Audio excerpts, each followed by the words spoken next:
And now we come to our Honorary Award. These are awarded by the university in recognition of somebody who has made a very significant contribution in their particular field. And I now have great pleasure in inviting Professor Warren Manning, Provost for Innovation and Research, to give the commendation for the conferment of the honorary degree of Master of the University to Peter Smith.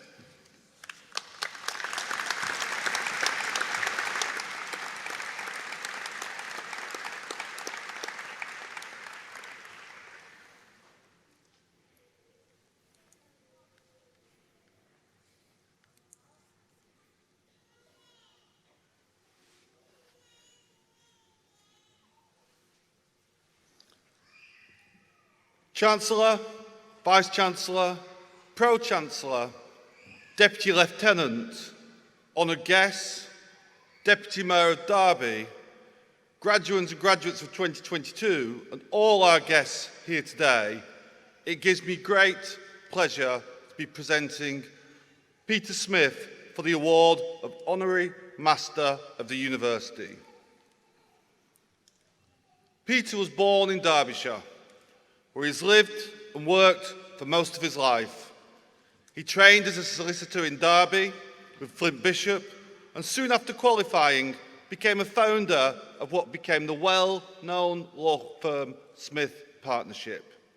He played a key role in developing the firm into one of the leading law firms in the area.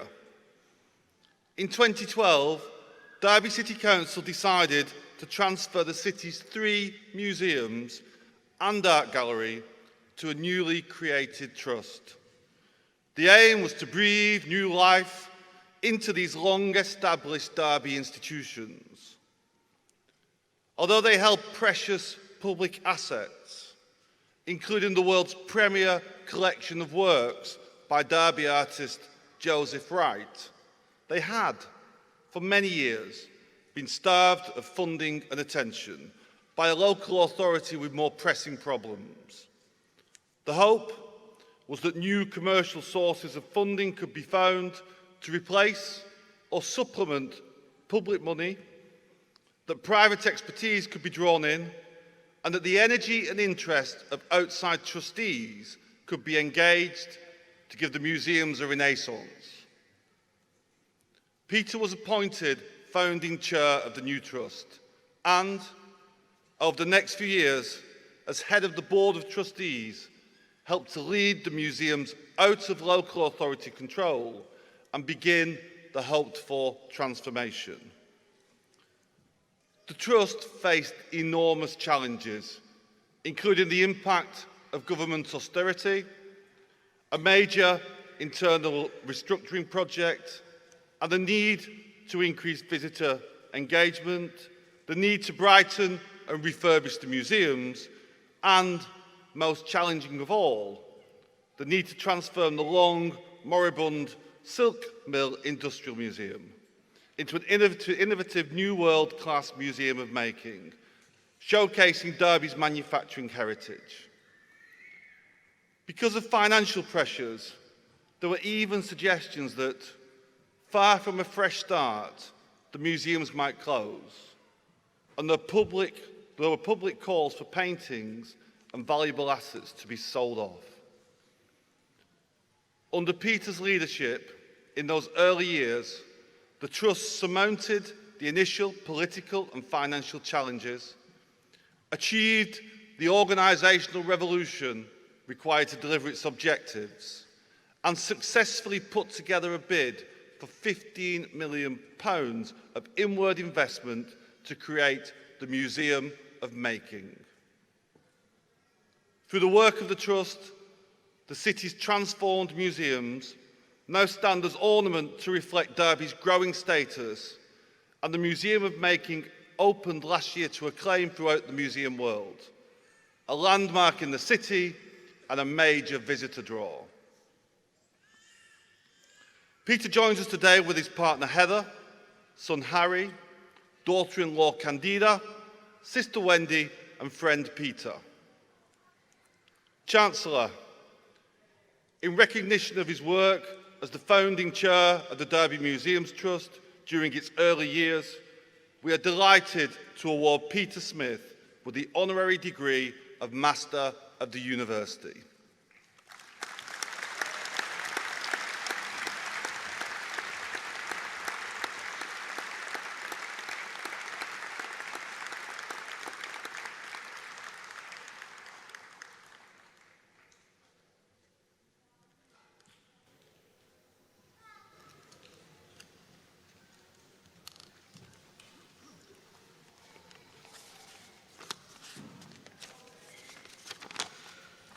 Well, Chancellor, your distinguished colleagues and guests, ladies and gentlemen, and graduates of the University of Derby, I was delighted to be asked 10 years ago to be the founding chair of the proposed Derby Museums Trust, being someone for whom the word museum quickens the pulse and stirs the blood. I've even visited the Pencil Museum in Keswick, wonderful, by the way, if you like pencils.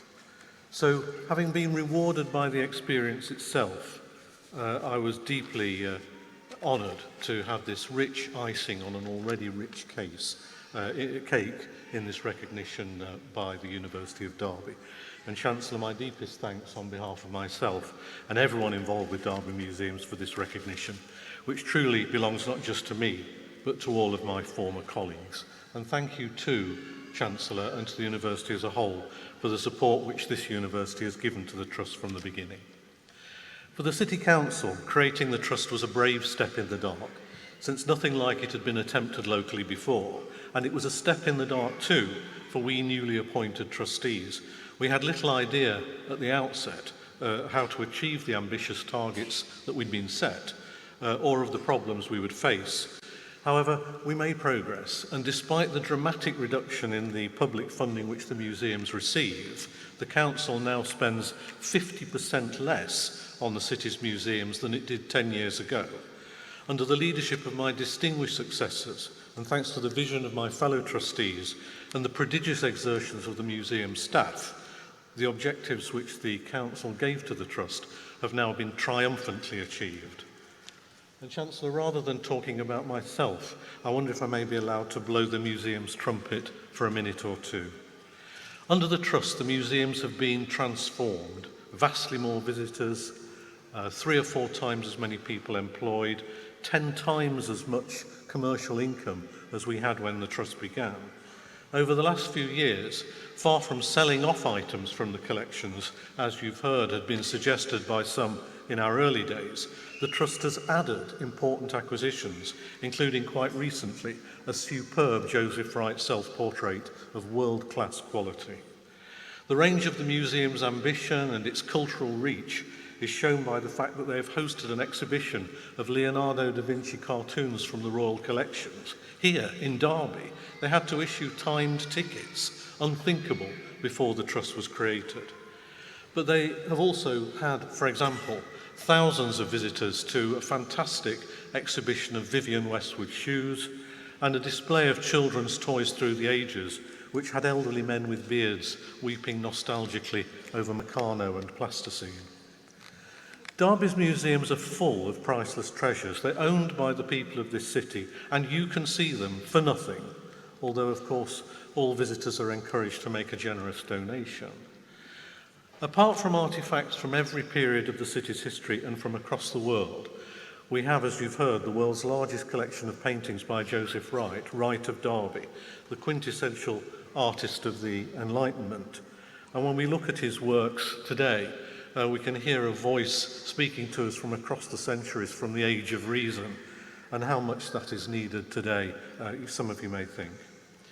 The £18 million Museum of Making, risen spectacularly from the ashes of the old Industrial Museum, traces Derby's long history as a centre of manufacturing, but also shows what is being done here in our city today. Here is an amazing Toyota car exploded to show its parts.